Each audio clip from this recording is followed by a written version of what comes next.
오늘 예레미야 26장 말씀을 같이 만나보게 되는데요. 오늘 제목을 자기 파괴적 예언의 가슴을 만나라라고 정해져 봤습니다.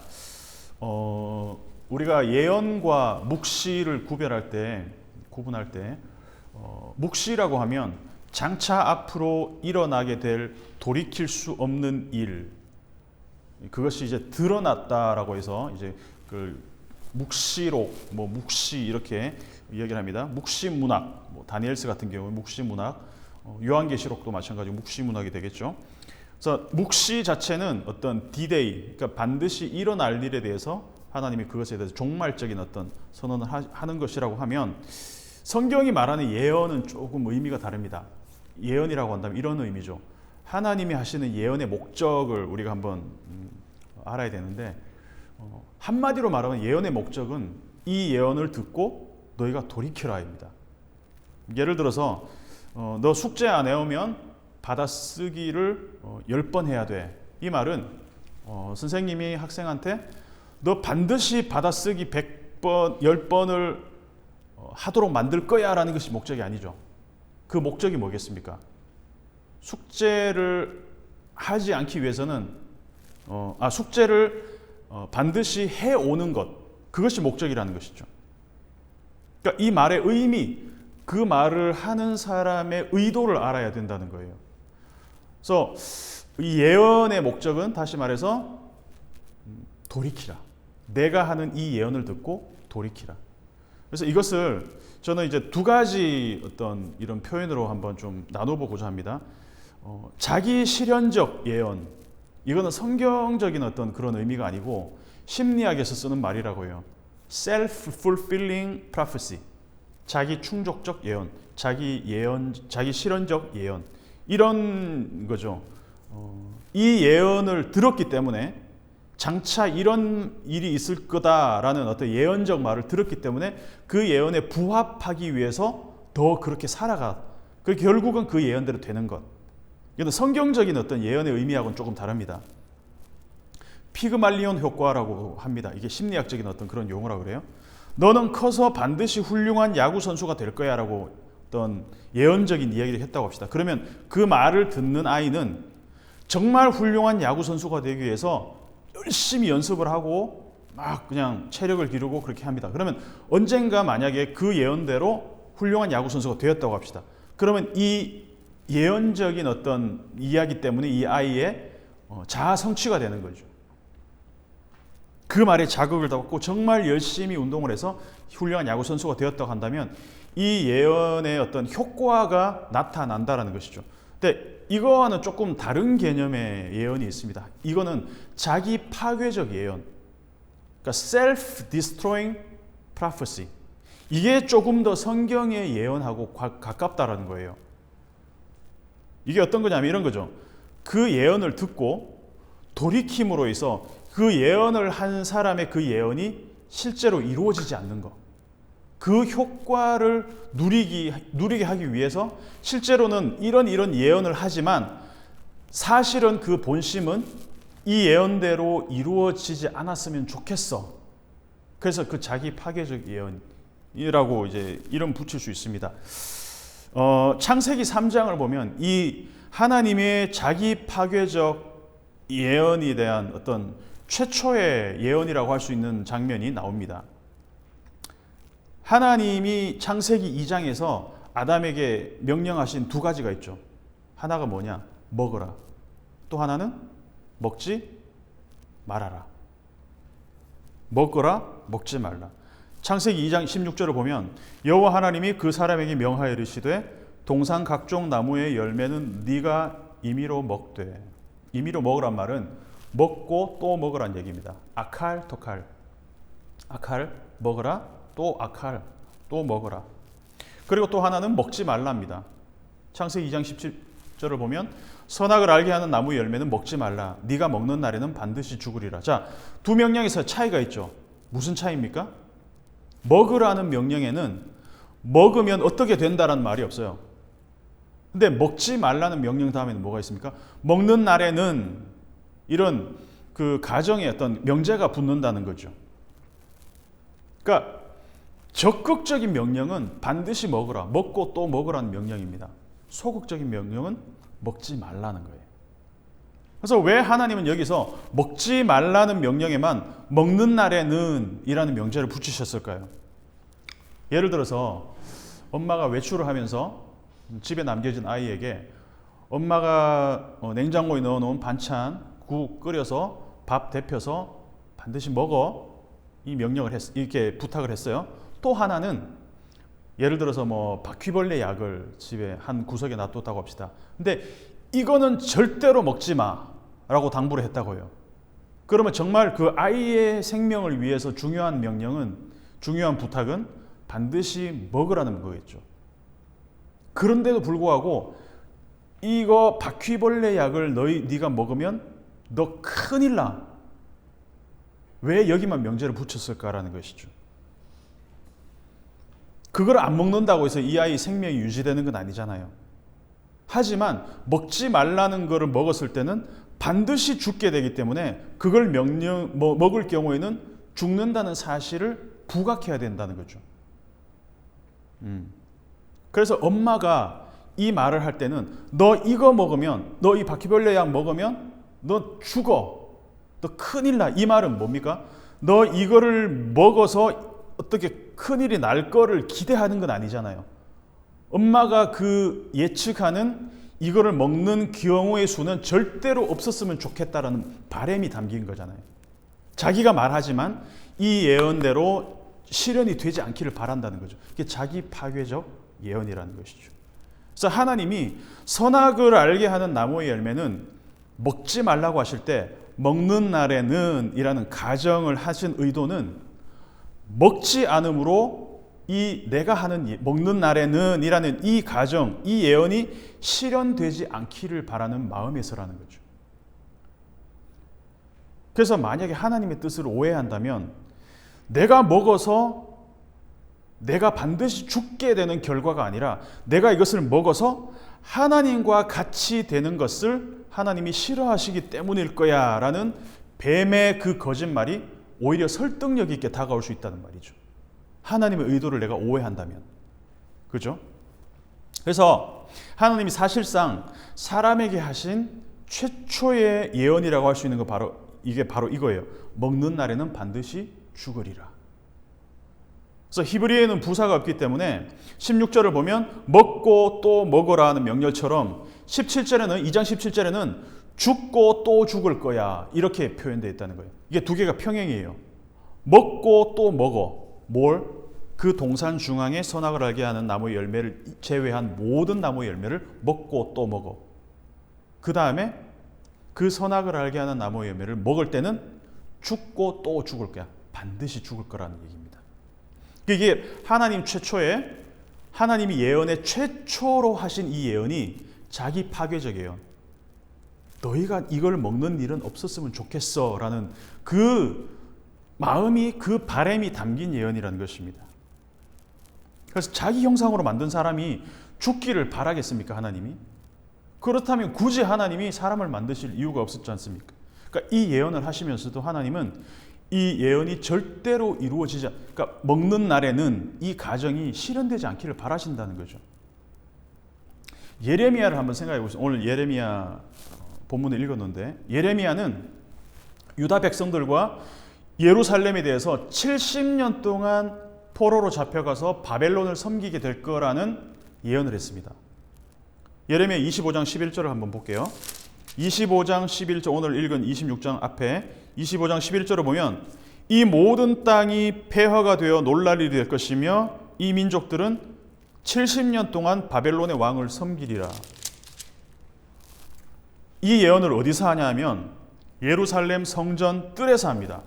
그것도 성전에서 예배 드리고 있는 사람들 앞에서 이 예언을 합니다. 이거는 목숨을 걸고 하는 예언 아닐까요? 만약에 제가 이게 진짜 성경에서 말하는 내용이라, 하나님이 말씀하시는, 나에게 선포하라고 하시는 내용인데, 제가 정말 한국의 대표적인 교회들, 사랑의 교회라든가 광림교회라든가 이런 순복음교회 가서 예배 드리러 들어가는 사람들 앞에서, 이 예배 마당에서 우리나라가 70년 동안 일본의 식민지가 될 겁니다. 이런 얘기 했다고 합시다. 저는 그냥 매장되는 겁니다. 그 자리에서. 그러니까 목숨을 걸고 하는 예언입니다. 예루살렘 성전에서 예배드리러 가는 사람들 앞에서 예레미야가 바벨론에서 70년 동안 포로 생활을 하게 될 거다. 이 예언을 한다는 거. 근데 그럼에도 불구하고 하나님은 예레미야한테 조금의 어떤 가감도 하지 말고 내가 말하는 그대로 전해라 이렇게 얘기합니다. 26장 2절을 보면 내가 네게 명령하여 이르게 한 모든 말을 한마디도 감하지 말라 이렇게 얘기하고 있습니다. 그때 하나님이 덧붙여서 하신 말씀이 26장 3절입니다. 예레미야 26장 3절 한번 읽어볼게요. 그들이 듣고 혹시 각각 그 악한 길에서 돌아오리라. 그리하면 내가 그들의 악행으로 말미암아 그들에게 재앙을 내리라 하던 뜻을 뭐한다? 돌이키리라. 그러니까 이게 하나님의 속내라는 거죠. 하나님은 예레미야를 통해서 하신 예언이 실현되지 않기를 간절히 바라고 계신다는 거죠. 그래서 자기 파괴적 예언이 되기를 하나님이 원하고 계신다는 거예요. 하나님의 진짜 속내는 내가 하는 이 예언이 틀렸으면 좋겠어 라는 거죠. 그들이 돌아오면 나도 재앙을 내리라 하던 뜻을 돌이키리라. 이게 성경 예언의 큰 맥락이고 큰 어떤 줄기라는 거예요. 하나님의 예언의 목적은 이거밖에 없습니다. 솔직히 말하면 슈브, 돌아오면 나도 슈브 하겠다, 돌이키겠다. 거의 똑같은 구절이 36장 3절, 예레미야 36장 3절에 그대로 나옵니다. 읽어볼게요. 유다 가문이 내가 그들에게 내리려 한 모든 재난을 듣고 각기 악한 길에서 돌이키리니 그리하면 내가 그 악과 죄를 용서하리라. 너희가 돌이키면 나는 언제든지 내 뜻을 철회할 준비가 되어 있다는 거예요. 그러니까 하나님은 용서할 만반의 준비를 하고 계신. 언제? 너희가 돌이키기만 한다면. 여기서 우리가 만나야 되는 것이 뭐냐? 하나님의 애타는 가슴이라는 거죠. 하나님은 자기 백성이, 자기와 언약을 맺은 백성이 언제든지 자기에게로 돌아오기를 계속 기다리고 있다는 거죠. 마치 누가복음 15장에 집 나간 아들이 아버지에게 돌아오기를 바라는 그 아버지의 마음처럼, 탕자의 아버지의 마음처럼 하나님은 자기의 자녀들을 향한 마음이 늘 애타게 기다리고 있다는 것이죠. 언제까지? 돌아올 때까지. 그래서 너희가 이렇게 했을 때는 망한다, 심판을 받는다, 포로로 잡혀간다. 그래서 이게 어떤 결정적으로 그렇게 되기를 바라시는 게 아니라는 거죠. 메시지의 핵심을 우리가 알아야 된다는 거예요. 제발 좀 돌아와. 내 예언이 자기 파괴적 예언이 되어서 이 예언이 실현되지 않았으면 좋겠어. 모든 하나님의 예언이 다 이런 목적을 갖고 있다는 것이죠. 그래서 예레미야를 보면 멸망의 메시지도 선포하는데 예레미야가 동시에 포로 생활에서 돌아오게 되는 희망의 메시지도 함께 주어진다는 것입니다. 예레미야 31장 1절을 한번 보겠습니다. 31장 1절. 31장 1절을 보면 자, 여호와의 말씀이니라 그때에 내가 이스라엘 모든 종족의 하나님이 되고 그들은 내 백성이 되리라. 지금은 비록 너희가 포로 생활을 하고 있지만 너희는 여전히 내 백성이고 나는 너희의 하나님이라는 사실에는 변함이 없다라는 겁니다. 예레미야 31장 31절을 한번 읽어볼게요. 31 여호와의 말씀이니라 보라 날이 이르리니 내가 이스라엘 집과 유다 집에서 새 언약을 맺으리라. 이게 그 유명한 새 언약입니다. 너희가 정말 너희의 어떤 죄의 대가로 포로로 잡혀가는 한이 있더라도 결국에는 궁극에는 너희가 다시 돌아오게끔 하겠다. 이게 하나님의 가슴이라는 거죠. 근데 여러분 동서고금을 막론하고 대부분의 사람들은 이런 종류의 예언을 하기를 되게 싫어하지 않겠습니까? 내가 만약 이 하나님의 가슴을 전하는 메신저라면 이런 말 하고 싶겠습니까? 그리고 이런 말 듣고 싶겠습니까? 잔치집에 와서 재 뿌리는 말을 하는 사람 누가 좋아하겠습니까? 잔치를 벌이고 있어. 근데 막 거기서 화를 선포하고 심판을 선포하고 그럼 누가 좋아하겠습니까? 근데 예레미야가 하나님의 말씀을 전하는 순간에도 예레미야를 죽이려고 한 사람들 제사장들과 선지자들이었, 일반 그냥 백성들이 아니라 종교인들이었다는 거죠. 26장 11절 오늘 읽은 말씀을 보시면 나오지 않습니까? 11절을 보면 제사장들과 선지자들이 고관들과 모든 백성에 말하 이르되 이 사람은 죽는 것이 합당하다.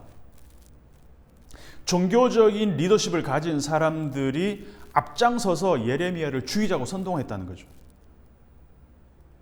제사장들과 선지자들과 고관들과 모든 백성들에게 말하 이르되 이 사람이 죽는 것이 합당하니 왜? 너희 귀로 들음같이 이 성에 관하여 예언하였음이라. 팩트를 전달받는 것보다는 이 사람들은 자기들 듣고 싶은 말을 더 원했다는 거예요. 예배 자리에 와서 굳이 네가 이런 죄를 뿌릴 필요가 있냐라는 거죠. 이 분위기 좋은데, 은혜롭고 이 성전이 어떻게 무너지고 어떻게 우리가 하나님의 백성이 바벨론 같은 나라에, 저 이방 나라에 포로로 잡혀갈 수가 있어. 말도 안 되는 소리 하지 마. 근데 제사장들과 선지자들이 예레미야를 죽이려고 하는 그 선동하는 상황에서도 예레미야는 유대인들이 돌이켜서 하나님이 예언이 그러니까 취소되는 자기 파괴적 예언의 상황을 기대하고 있다는 거예요. 그러니까 오늘 본문을 같이 한번 읽어보겠습니다. 26장 13절을 같이 한번 읽어보겠습니다. 같이 한번 읽어볼게요. 시작. 그런즉 너희는 길과 행위를 고치고 너희 하나님 여호와의 목소리를 청종하라. 그리하면 여호와께서 너희에게 선언하신 재앙에 대하여 뜻을 돌이키시리라. 이 맥락이 보이시나요? 하나님의 가슴이 보이십니까? 청종하라. 그러면 하나님도 뜻을 돌이키겠다. 너희가 돌아오라. 나도 돌이키겠다. 그 하나님과 동일한 그 마음의 어떤 그 궤를 같이 하고 있다는 것입니다. 근데 그럼에도 불구하고 슬픈 예감은 틀리지가 않습니다. 예루살렘 멸망을 예언한 예레미야의 예언대로 결국 예루살렘이 멸망했습니다. 자기 예언대로 일이 되어지는 것을 보면서 예레미야는 어떤 감정을 가졌을까요? 제가 예레미야였다면 이런 생각도 조금 했을 것 같아요. 자, 내가 예언했잖아. 내 예언을 따르지 않고 오히려 나를 죽이려고 했어. 내 말 안 듣더니 꼴 좋다. 그거 봐, 내 말 맞았지. 어느 정도는 좀 같은 민족이지만 약간은 조금 잘 됐다 이런 마음도 들지 않았을까요? 내 말 안 듣더니. 근데 예레미야는 오히려 자기 예언을 듣지 않은 사람들을 책망하고 고소해하고 이런 것이 아니라 탄식합니다. 울면서 탄식합니다. 그 탄식으로만 지어진 책이 바로 예레미야 애가라는 거예요. 근데 이거와는 전혀 반대 양상의 예언을 한 예언자가 있습니다. 그게 누구냐면 요나예요. 요나는 어땠습니까? 니느웨가 요나의 선포를 듣고 40일 후에 니느웨가 무너지리라. 요나서 3장 4절에서 이렇게 요나가 선포하잖아요. 그 얘기를 듣고 니느웨가 어떻게 합니까? 회개해버립니다. 왕부터 짐승들까지 막 죄를 뒤집어 쓰고, 그러니까 회개해서 진짜 하나님의 예언이 실현이 되지 않았어요. 하나님의 예언이 자기 파괴적 예언이 되어버렸습니다. 근데 이게 요나가 바라던 바가 아니에요. 예레미야는 하나님의 가슴을 그대로 전달했지만 요나는 하나님의 가슴이 아니라 하나님의 말만 전하고 사실을 요나는 이 예언이 실현되지 않았으면 하는 마음이 더 컸다는 거예요. 하나님의 의도대로는 되었는데 요나의 뜻대로 되지 않아 버렸습니다. 그러니까 예레미야는 유대인들이 돌이켜서 하나님의 예언이 이루어지지 않기를 바랬지만 결국은 실현이 됐고, 반대로 요나는 니느웨 사람들이 돌이키지 않아서 하나님의 예언이 실현되기를 바랬는데 이게 실현이 되지 않았어요. 그래서 예레미야가 하나님의 가슴을 전한 반면 요나는 하나님의 가슴을 딱 만나자마자 뭐가 생겼냐면 분노가 생겼다는 거예요. 내 신학과 내 철학과 하나님의 신학과 하나님의 뜻이 완전 상충되어 버렸다는 거죠. 그래서 요나는 자기 신학과 자기 편견에 빠졌던 예언자라는 것입니다. 그래서 처음부터 요나는 니느웨로 가지 않고 어디로 갑니까? 정반대로 가면 시간적으로 물리적으로 내가 다시 니느웨까지 돌아오는데 시간이 많이 걸리지 않을까? 그러면 이 40일이라는 시간 동안 이 사람들은 회개하지 않고 멸망할 수 있을 거야 근데 하나님은 기상천외한 방법으로 물고기 배 속에 집어넣고, 이지만 정말, 그죠? 혹시라도 니느웨 사람들이 돌이켜서 하나님의 멸망의 예언이 실현될까봐 조마조마했던 사람이 요나라는 거예요. 근데 사실 우리가 상식적으로 생각해 보면 요나의 정서가 우리하고 맞습니까? 예레미야의 정서가 우리랑 맞습니까? 저는 개인적으로는 요나가 훨씬 더 우리와 상식적으로 맞다라고 생각해요. 악인이 돌이키는 거, 악인이 죄값을 받지 않는 거, 우리 못 견딥니다.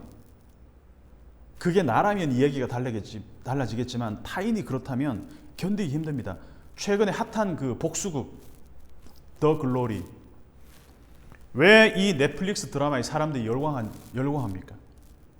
치밀하게 짜여진 극본도, 그 대사도 물론 잘 만들어졌지만 그거보다는 악인들이 자기들이 저지른 죄값을 톡톡히 치르는 그 플롯에 우리 모두 열광하고 사이다 같은 시원함을 느끼기 때문이라는 거죠.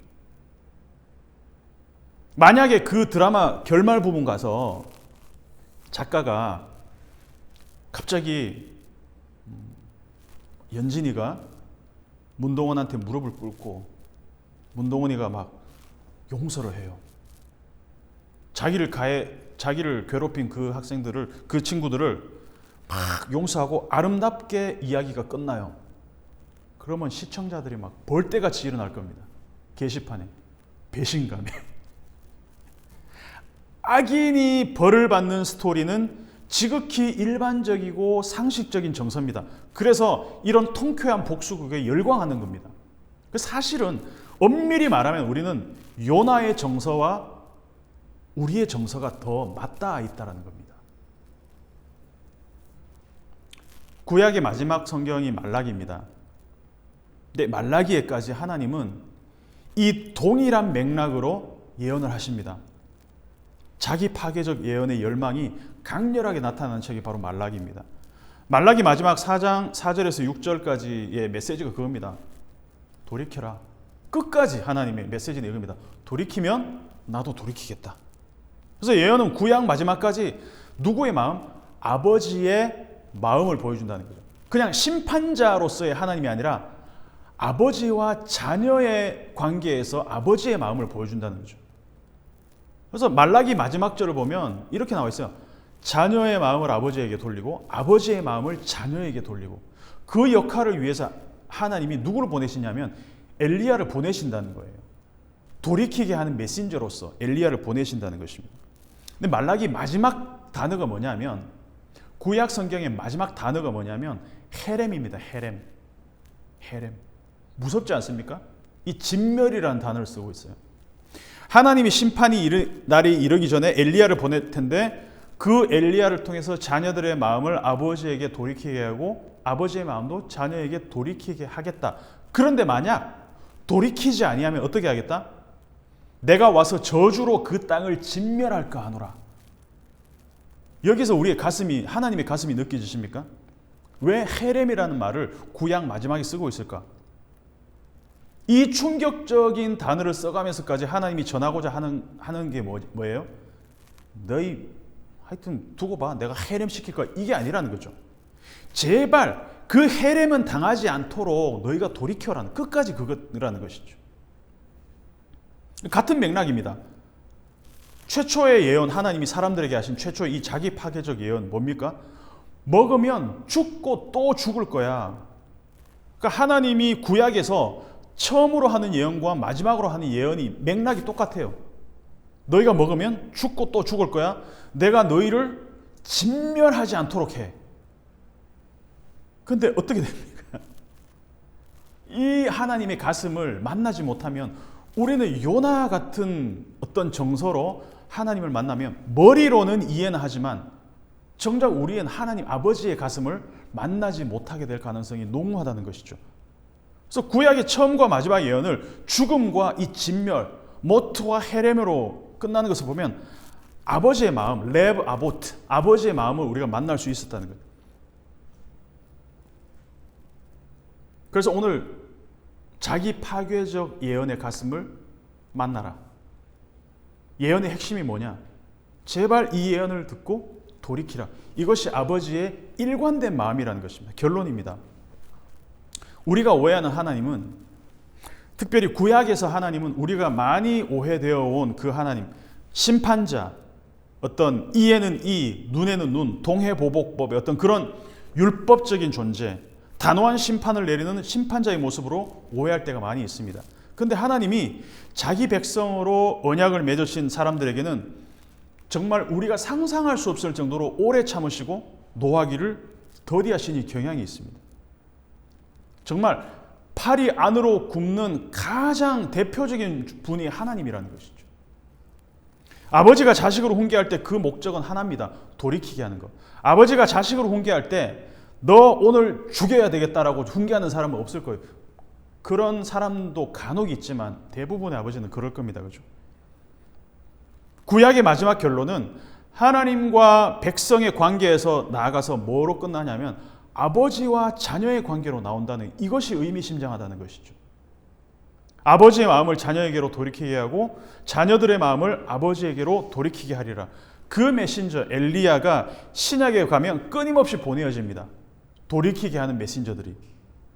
아버지의 마음을 전달할 메신저. 누구부터? 세례 요한부터 해서. 그런데 이런 메시지를 전할 때마다 사람들이 예레미야에게 그랬던 것처럼 세례 요한 죽이죠. 예수님이 그 메신저가 됐을 때는, 하나님의 아들이 와서 그 메신저가 되었을 때는 하나님의 아들도 죽여버립니다. 그리고 또 보내어진 자들, 그 역할을 위해서 보내어진 엘리야들, 예수님의 제자들, 사도 요한 빼고는 다 죽임을 당합니다. 그래서 아버지는 먼저 자녀들이 마음을 아버지에게로 돌이키게 하시고, 돌이킨 자녀들은 계속해서 다른 자녀들의 마음을 아버지께 돌이키게 하는 미션을 받는다는 거예요. 그래서 먼저 아버지의 가슴을 만난 사람들이 엘리야로 계속 보내어진다는 것이죠. 예레미야처럼, 세례 요한처럼, 예수님처럼, 예수님의 제자들처럼, 또 우리가 아버지의 가슴을 만났다면 우리도 그 엘리야로 아버지의 가슴을 전달하는 메신저로 보냄을 받게 되는데, 이 메시지는 인기가 없습니다. 전혀 인기가 없습니다. 그래서 아버지의 그 가슴을 만난 자녀만이 그 마음을 전달할 수 있습니다. 그래서 오늘 말씀을 통해서 아버지의 가슴을 만나고 그 마음을 전달하는 이 메신저로 살아가는 이 방송을 듣는, 그리고 이 예배를 드리는 모든 사람이 되기를 간절히 바랍니다.